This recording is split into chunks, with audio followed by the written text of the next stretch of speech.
Hi, guys, and welcome to ayahuascapodcast.com. As always, with you, Sam Believe, the host. And together we have a very special guest, Jesse. Jesse is a military veteran, and he came to our retreat a few months ago. When Jesse was here at our retreat, we spoke a little bit about PTSD, about ayahuasca and veterans.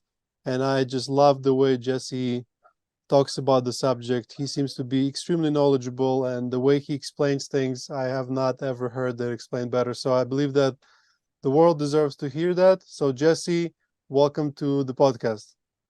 Thank you. It's good to see you again, Sam. Jesse, first of all, which month were you at the retreat at Lawara? I think it's been 3 months ago. Okay, so how are you feeling 3 months later? I feel really good. I've been able to go deeper in my personal journey and navigate some roadblocks that I had put up. But it's a net positive. It's a difficult path when you realize um, your old coping mechanisms are ineffective, and it kind of leaves your foundation shattered. But it forces you to do some hard work. Mm-hmm. This is very true, and as you mentioned, and as we like to say, the work with the healing work is 2 steps forward, 1 step back. So, but you never, even if you do 100 steps forward and then 99 steps back, you never really go before where you went before. So, Very true. Jesse, let's talk a little bit about PTSD and start with what caused PTSD in you and your history with the U.S. military. Sure. I served in the U.S. Army for 9 years, and I was deployed to Iraq for almost 18 months. I had a very difficult deployment. I saw a lot of combat and action. But during this time, was something I enjoyed because I was a young guy, and I had you know school children writing me, telling me I was their hero, and I was just living it up. But when you come home from that environment, things just don't feel right. So for me, I was forced to take another human being's life in self-defense during combat. And I did not realize the toll that that had on me until after I was removed from that situation. So when I returned home, I was very angry and frustrated. Those were the only emotions that I was able to feel. And besides that, I felt like a robot, just barely going through the motions of life. And I became very depressed. So I tried to understand what was happening inside of my body. Um, I was at my grandfather's funeral, who I love this man dearly, and I saw people being emotional and crying around me, and I was not able to feel anything. Uh, so I started doing research, and science wants to say everything's related to neurotransmitters and mental health. I question that, but if you woke up late for work, or lost your car keys, or were being chased by a dangerous animal, you would have what's called a sympathetic outflow. It is a fight or flight response. You would have adrenaline going through your system. And you would have a heightened sense of awareness around your surroundings, and everything is designed for survival, and for you to be able to react and protect yourself. So in combat, this occurs when someone is actively trying to take your life, or the threat is there. So in my case, we were mortared on a weekly basis. Every time we went on a convoy, there was the threat of a roadside bomb, etc. So if you had adrenaline surging in your system for a year and a half, your body would die. You would not be able to maintain an elevated heart rate. You would just shut down. You would be non-mission capable. So the body is designed to survive. So you become what's called upregulated. You form extra neuroreceptors, so you're dumbed down to that response. It takes more of that fear, or the perceived threat to trigger a response. So now, instead of hearing a mortar go off, and being afraid, I might not have that fear response unless I physically feel the vibration of that bomb in my body. So when we go home from this tour of duty,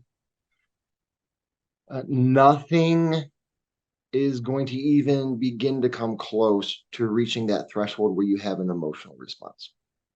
You can go on a date with a girl, and it's not there. The feelings aren't there because you have been numbed down so much from the constant bombardment of fear and anxiety. So for me, that is where my PTSD stemmed from.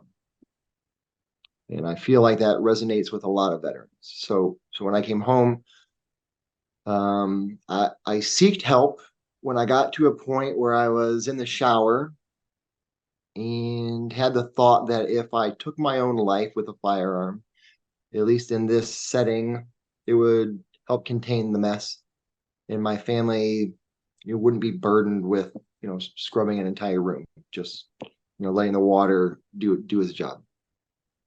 And I realized I needed help. Something needed to change. So the Veterans Affairs, they have a good campaign. They truly desire to help veterans, but it's through chemicals. It's here's some antidepressants, and it's really sad the metrics that they utilize, to give you to label you as a success story. So are you gainfully employed? Do you actively want to kill yourself or harm another person? If you answer no, then you're on the right path. You may cry yourself to sleep every night and wish you could feel anything other than pain. But they just want to prescribe medications. But that's where our society is at. I think we have a very poor understanding of trauma. So having been through this, I heard about psychedelics. I'd never taken drugs in my life before. The first plant medicine I sat with was ayahuasca, and it was a leap of faith. I did some research and read some articles on it, but what pulled me was a calling in my spirit. I felt something pulling me, opening a door, saying, this is here for you. You just have to make the step of the first step. Just take the first step. And I had a sensation inside of me, a calling that said it will be okay. It will be okay. Just take the step, and everything's going to be fine. So I did, and it saved my life. It absolutely saved my life. Well, Jesse, I'm happy you found ayahuasca instead of cocaine or heroin or other things people can find to get relief, because unfortunately some things that are called drugs really are drugs, and even though ayahuasca is called a drug by some people, it is truly a medicine. You spoke about explaining the PTSD with the terms of neurons and chemistry that happens in your brain. Have you ever thought about it from the point of view of, you said ayahuasca was calling you. Have you ever thought about maybe there is some spiritual aspect to it, or somehow taking life of the other person might have caused something in your spirit? Or it's basically a question I never thought about before, but have you felt anything in that direction? Yeah, absolutely. Absolutely. I considered myself a spiritual person, but going down this path, I realized that there are things at play that influence our physical life here on Earth that are outside of our abilities to detect and apply metrics to them. So there are I say it's the spirit realm. I've experienced it and I'm extremely fascinated. And I believe that that is where true healing takes place. So, in science, research uses terms like brain derived neurotropic factors and neuroplasticity. So, with these ketamine therapies, they say like you're regrowing connections and it's allowing you to see things in a different light, and that's how you can process your trauma and heal. But there is so much more than what science is telling us, or even able to detect. Like when I sat with ayahuasca with you, and the shaman is playing music, and you feel the energy vibrations in your spirit. You cannot explain that with tools in a laboratory. There is something very profound going on that influences us. That it just it's not able to be put into spoken word. Well, you got tremendous relief from ayahuasca, right? And it probably addressed both the mental side of it, the neurotransmitter side of it, and also the spiritual side of it. And how many more levels there are, we really don't know, right? But Yeah. in your experiencing of that medicine and your process, how do you think it worked, both from like neurotransmitter perspective and from other perspectives you might have felt? Sure. It allowed me, um, I want to say it almost gave me like downloads of knowledge from the cosmos. I don't want to get woo woo with you, but I feel like the lessons I have learned through psychedelics and plant medicines have, um, I mean, I like to think I'm a smart guy, but it's just things I wouldn't have thought of, realizations like light bulb moments that have just absolutely changed my life for the better. So whether that's neurotransmitters forming new paths, I don't know, nor do I really care. It's just I feel it um, in my spirit that there is profound growth, and I am continually becoming a better person because of it. Yeah, it is very difficult not to cross that threshold when a reasonably sounding conversation becomes a woo-woo sounding conversation, because as you know, it would work with ayahuasca and in the word circles, there's many levels to it, right? And at La Huayra, at our retreat, we always try and focus on sort of I would say normal language in such a way that an everyday person could still identify with it and come to us for at least their healing before they get turned away by the spiritual side of it. Because yeah, there is a lot of negative stigma to spirituality, I guess, largely because of religion and cults, and a lot of people suffer from that. But in a way, sometimes it gets very difficult to explain yourself at an ayahuasca retreat without using the woo terminology. And especially when it comes to veterans, they are not the most spiritual people out there, let's say, if not the opposite. And they're very sensitive to anything that might be called spiritual. So, like, what would you say to the veterans that maybe are struggling and are afraid to pursue ayahuasca because they're afraid to become the white linen pants wearing fedora wearing copper cup drinking kind of crystal hugging tree hugging person? So what would you tell them, like how would you communicate to them to help them seek that healing, without turning them away? Um, so I had a very significant trauma that wasn't able to be measured by a healthcare provider. If you have a physical injury, they may look at the granulation tissue, healing on your arm, or if you have a sports injury, they look at your range of motion of your extremity, and they can say, you're making progress, you're healing. But it's very difficult with personal trauma. I'm not sure any metric exists that would not be offensive to be applied. I do not know everyone's trauma. The worst thing that's happened to anyone is the worst thing that's happened to them. It could be being bullied in high school, or it could be taking another human's life.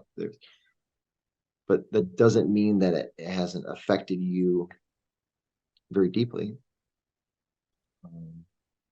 I would just say that if you just can go somewhere peacefully and sit with your thoughts and explore what is happening inside of your consciousness,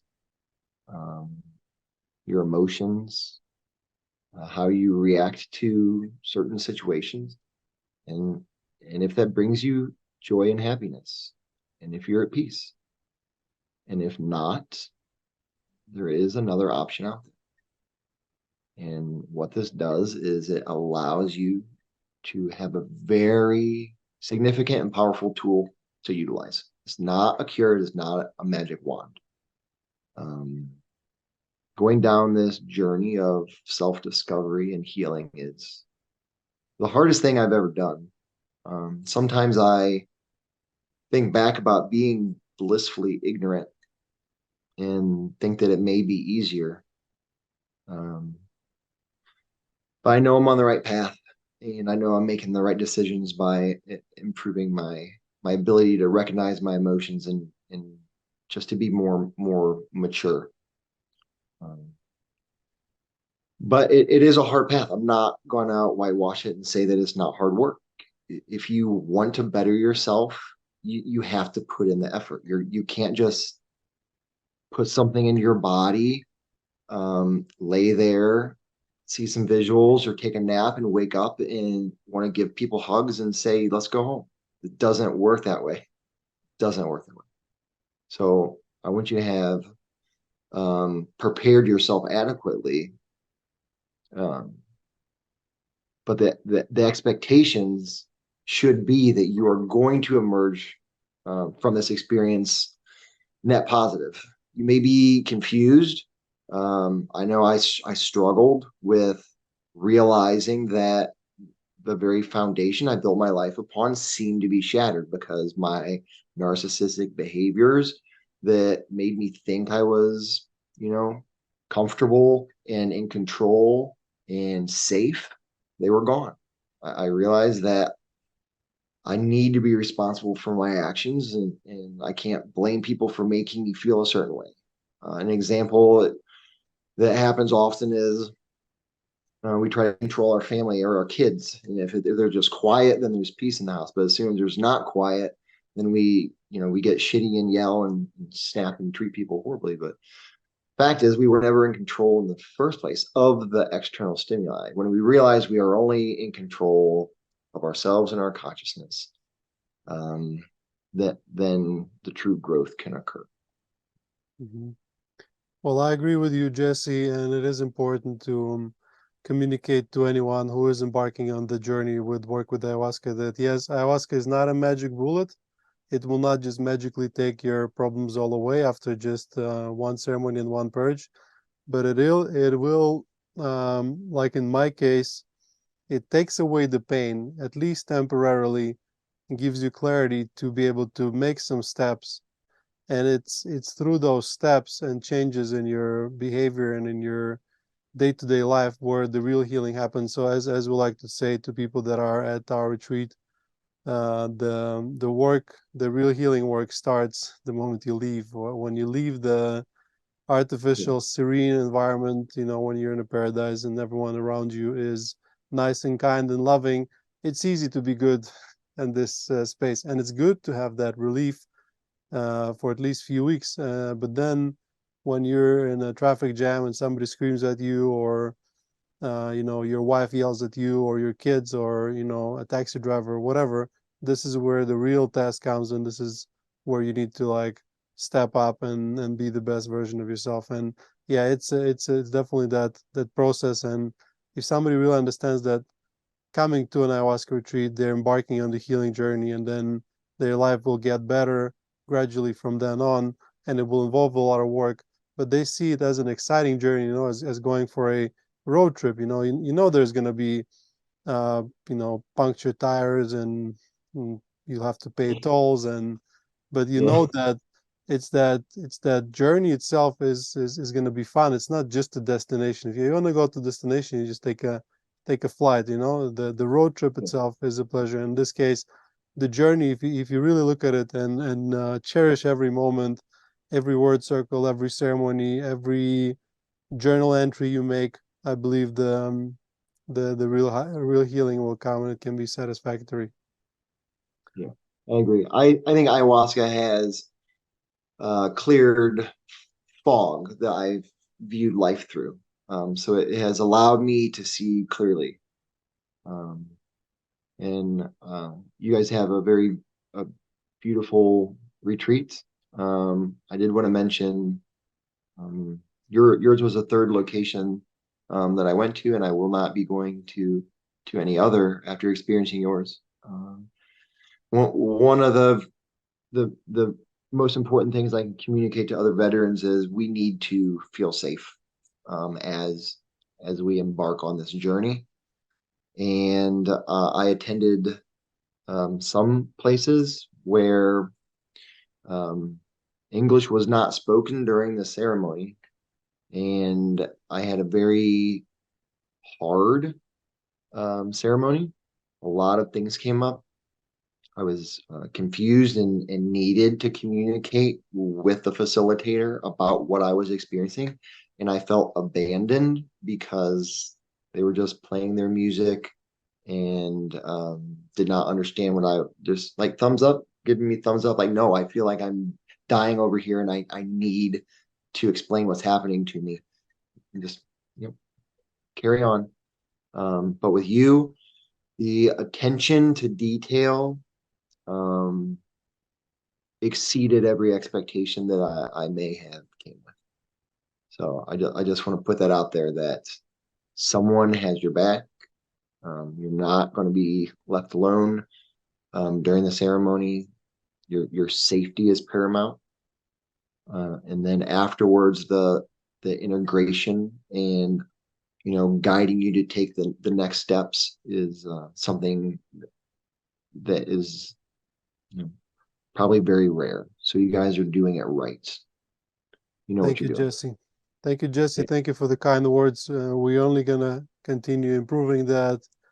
And I know you probably know a little bit about my plans and the reason I have a very high interest in veterans. There is no real reason. Like, I'm not a military veteran myself. I know a few friends of mine that have suffered from this, but I do feel that this is one of the most vulnerable sort of parts of population that needs ayahuasca the most, but wants it the least. For example, I'll be honest, this is very unfortunate, but here in Colombia, a lot of veterans come here in escape from pain, seeking drugs and prostitution and stuff like that. And I understand that it is a coping mechanism, as you said, and we all find our own, and to just escape from the pain. However, if I could get some of those people that come here for the wrong reasons to then find ayahuasca and get actual long-term healing, and um, change their lifestyle, maybe get a happy family, and just put themselves on the right path. That does seem like a very sort of good goal to have. So I want to talk a little bit about the suicide in veterans. And you mentioned you were suicidal, and I'm very very happy you didn't kill yourself, because you're a great human being. I do believe that you have a mission here, and it might have something to do with spreading the healing within the veterans or other communities. But um, last time I checked, there was a statistics, a very gruesome one, that 22 veterans kill themselves every day. I believe that I hope it went down since then, but I remember ever since hearing that, I realized that our ceremonies are 22 people on average, which immediately kind of synchronistically drew that line for me where I thought that I would like to one day be able to organize ceremonies for veterans specifically, meaning where people with a very similar background and with the language they can all relate to could come and do, maybe we could do one veteran retreat once every few months. And I know it's not going to be easy because there will be probably some violence might come out and stuff like that. But I do believe that I don't know. I just got this, still have this sort of calling to do it. I don't know how or when, but I believe just as of now, the right step is just talking about it. And Yeah. I love your explanation of PTSD, and maybe this way we can get some attention from the veteran community. But someday I'm hoping to organize our first ever veteran retreat where we'll get 22 veterans. We'll implement the body system where they can, drink a couple nights and maybe take charge for one night and just help and be there on the lookout in case if somebody will go in a berserk mode and we'll need to contain them. That happens sometimes. And I hope that when we do that, you'll be there as well with us, maybe volunteering or participating. And so, um, what would your parting words be to all the veterans out there? Um, Maybe some quick advice for them to, stay afloat while they get their healing.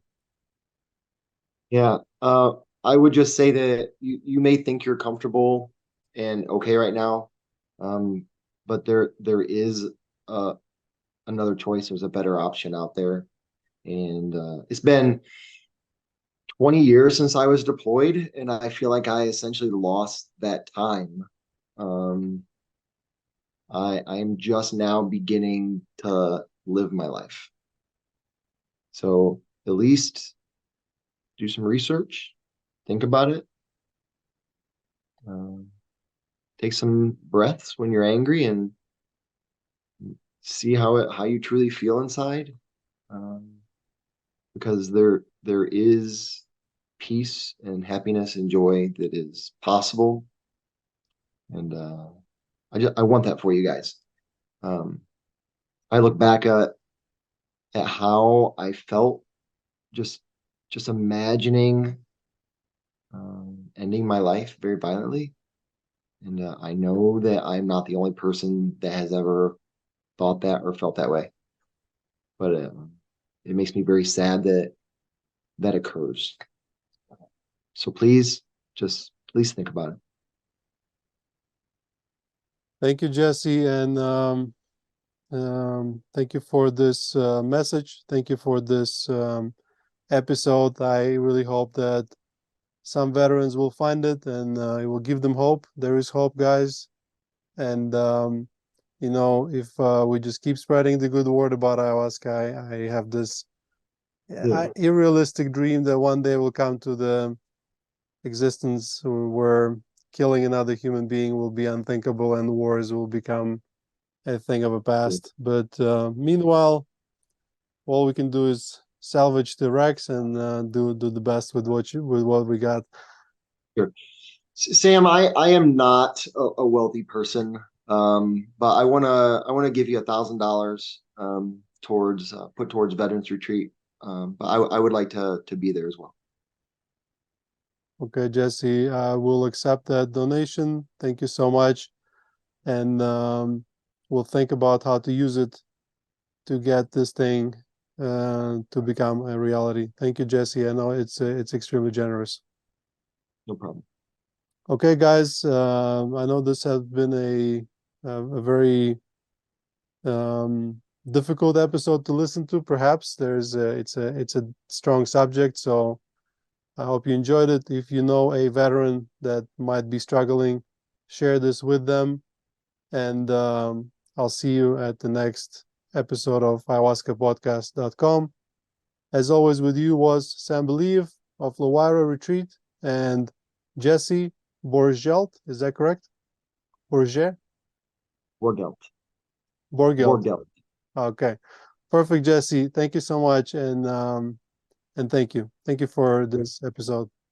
Absolutely, my pleasure. Trae con la vida, vida de la baila, cura con la guaira, limpia, limpia, taita, vibrando.